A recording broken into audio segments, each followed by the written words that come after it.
Que privilégio poder partilhar com você a preciosíssima palavra de Deus. E hoje eu quero tratar exatamente deste tema, o poder transformador da palavra de Deus. E vamos basear esta mensagem em Lucas capítulo 3, versos de 1 a 6. Vamos ouvir a leitura deste texto. No 15º ano do reinado de Tibério César, sendo Pôncio Pilatos governador da Judéia, Herodes, tetrarca da Galileia, seu irmão Filipe, tetrarca da região de Itureia, e Traconides, e Lisânias, tetrarca de Abilene, sendo sumo sacerdote Anás e Caifás, veio a palavra de Deus a João, filho de Zacarias, no deserto. Ele percorreu toda a circunvizinhança do Jordão, pregando o batismo de arrependimento para a remissão dos pecados, conforme está escrito no livro das palavras do profeta Isaías. Todo o vale será aterrado, e nivelado todos os montes e outeiros. Os caminhos tortuosos serão retificados, e os escabrosos aplanados, e toda a carne verá a salvação de Deus. João Batista é considerado a dobradiça da Bíblia. Ele fecha o Velho Testamento e abre as cortinas do Novo Testamento. O Velho Testamento fecha suas páginas 400 anos antes de Cristo. E João Batista, o precursor do Messias, abre as janelas da revelação divina nas páginas do Novo Testamento.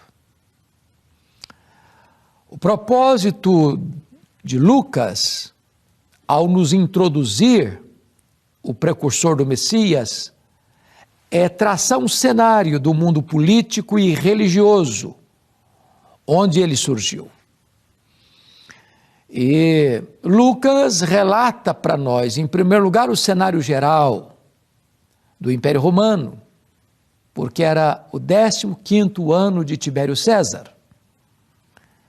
Tibério César começou a reinar no ano 14 depois de Cristo, até o ano 37 depois de Cristo. Portanto, nós estamos falando que João Batista surge no ano 29 da era cristã.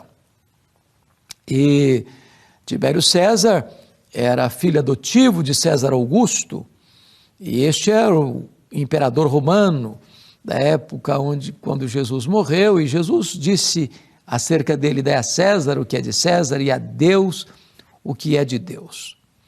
Na província governava a Judéia Pôncio Pilatos, e nas outras tetrarquias, filhos de Herodes o Grande. Ou seja, o cenário político era marcado por homens que tinham o braço de ferro, a mão pesada para subjugar, para escravizar províncias e povos.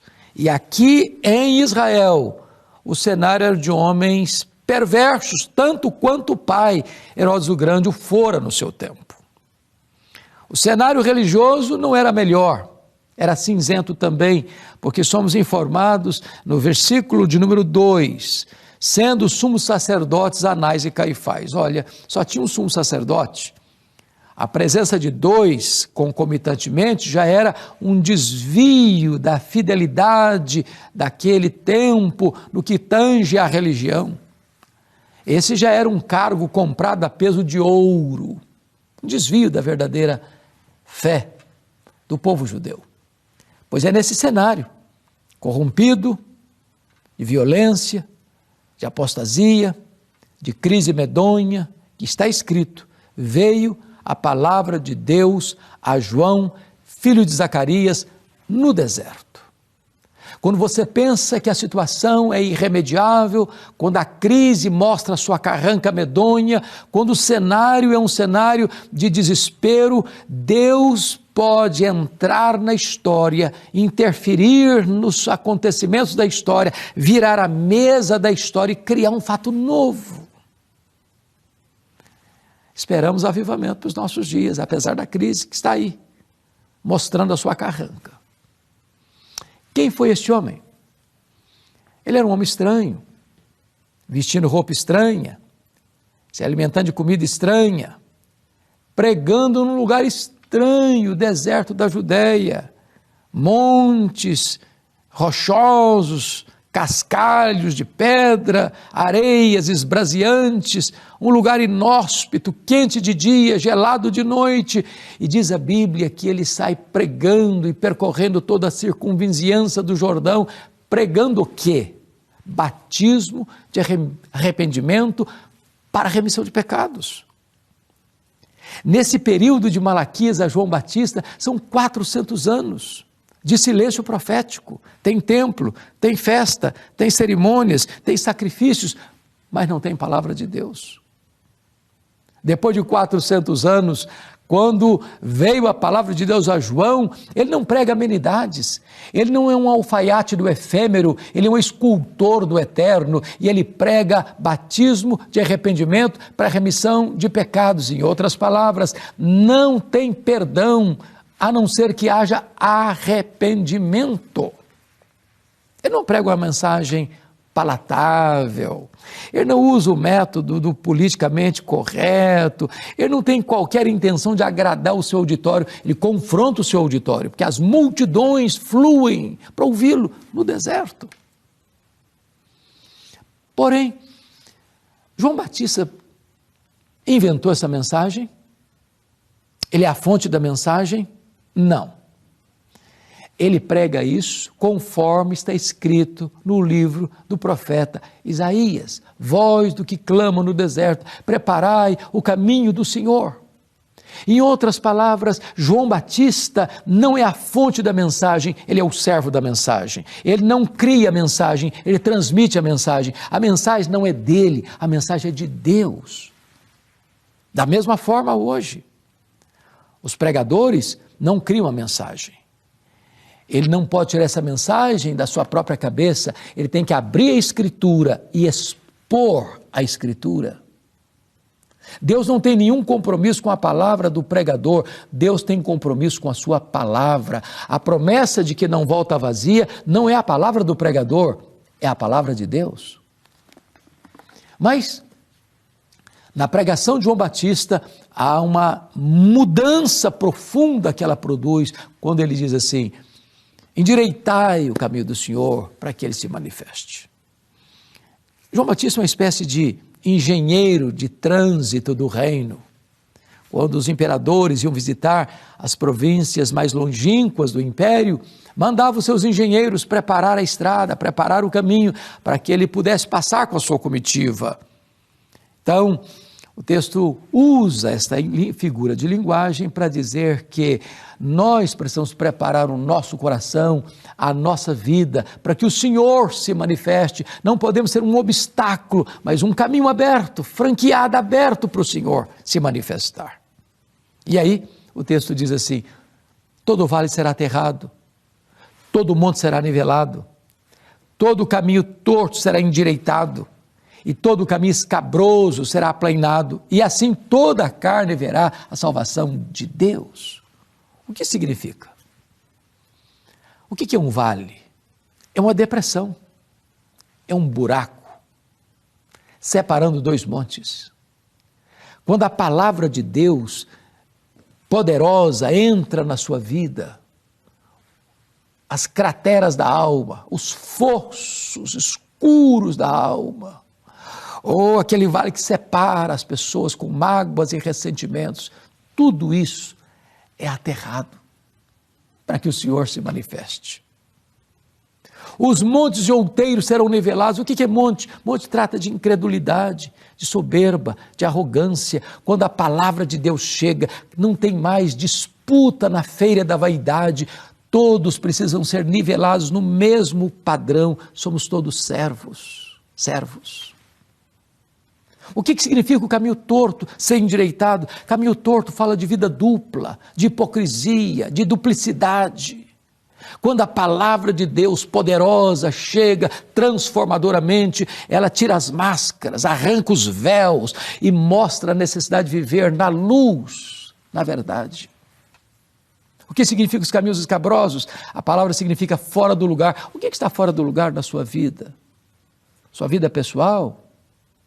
Seu casamento? Sua família? Seus negócios? Seu coração? Suas doutrinas?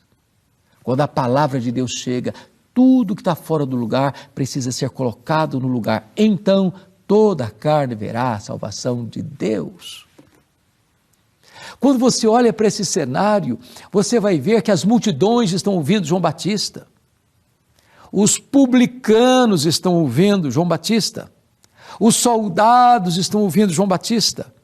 Ou seja, a igreja de Deus não é a igreja de classe média ou a igreja dos pobres, não tem acepção de pessoas. A igreja de Deus é um lugar para todos virem, ela é aberta para todos, mas não é aberta para tudo. Ela é aberta para o ser humano, mas não é aberta para o pecado. Na igreja de Deus você tem o mais rico e o mais pobre sentado lado a lado e eles são absolutamente iguais. Na igreja de Deus você tem o maior empresário da cidade, que é um diácono, está carregando cadeira para o pedreiro sentar. Nenhum é mais importante do que outro. Deus não faz acepção de pessoas, todos são importantes para Ele.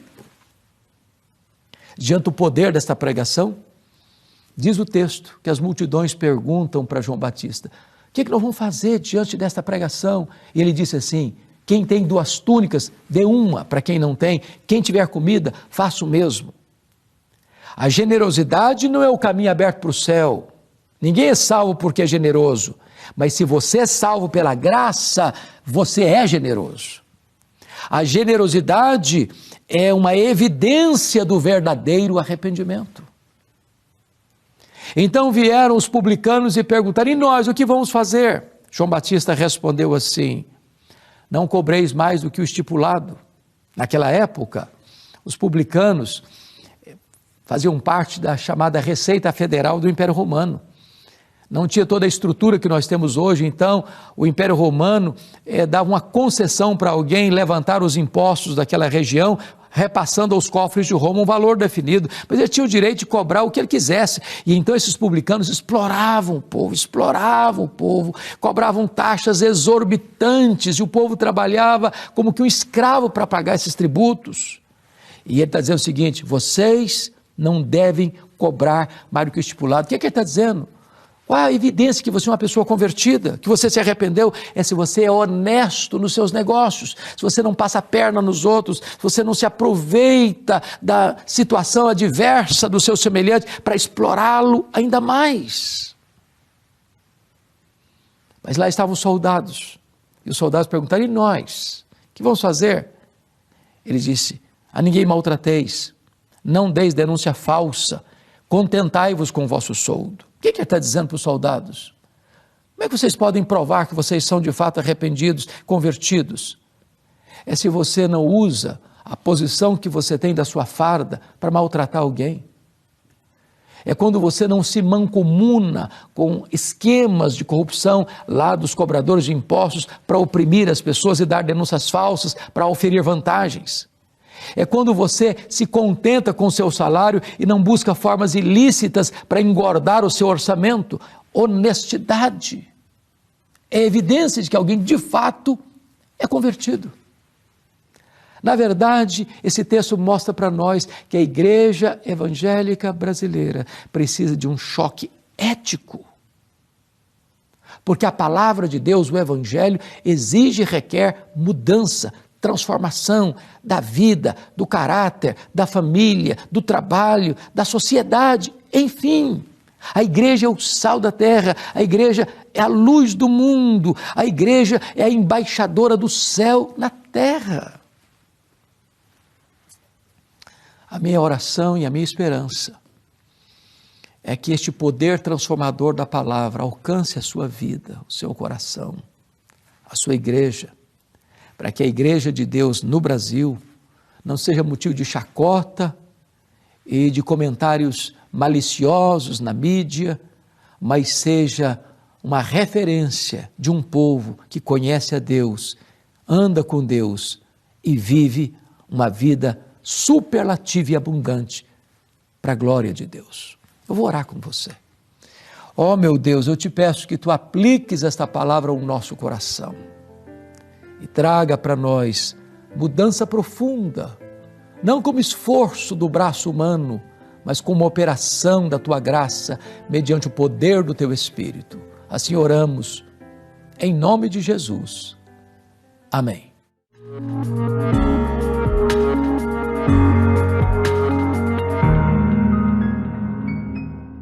Olá, chegamos ao final de mais um Verdade e Vida, programa da Igreja Presbiteriana do Brasil. E eu queria agradecer a todos aqueles que têm sido os nossos parceiros em missão e têm contribuído para que esse programa possa estar ao ar todas as semanas, abençoando pessoas e famílias com as verdades do Evangelho.